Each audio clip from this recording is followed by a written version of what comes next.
आज की कहानी नाग और चींटिया की।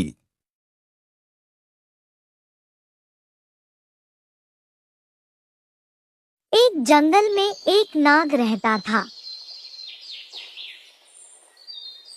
वह रोज चिड़ियों के अंडों, छिपकलियों, चूहों, मेंढकों, खरगोश एवं छोटे छोटे जानवरों को खाता रहता था।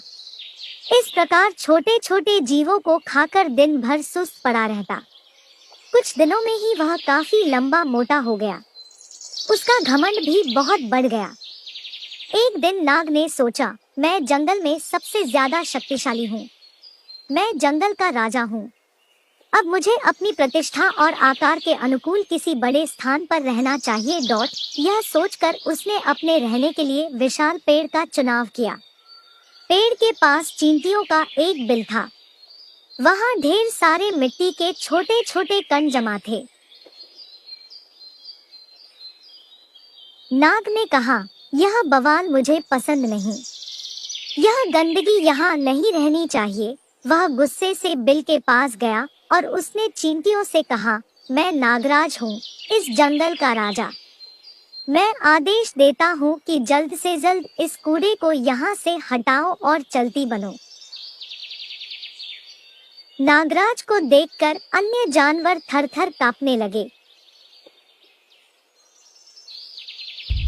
पर नन्ही चींटियों पर उसकी धौंस का कोई असर नहीं पड़ा।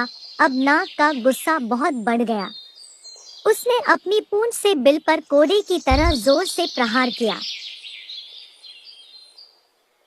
इससे चींटियों को बहुत क्रोध आया।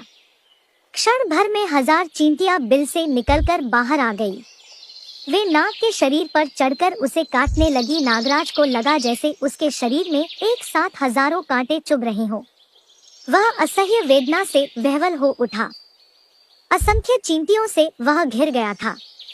उनसे छुटकारा पाने के लिए वह छटपटाने लगा, मगर इससे कोई फायदा नहीं हुआ। कुछ देर तक वह इसी तरह संघर्ष करता रहा, पर बाद में अत्यधिक पीड़ा से उसकी जान निकल गई। शिक्षा किसी को छोटा नहीं समझना चाहिए, व्यर्थ के घमंड से विनाश हो जाता है।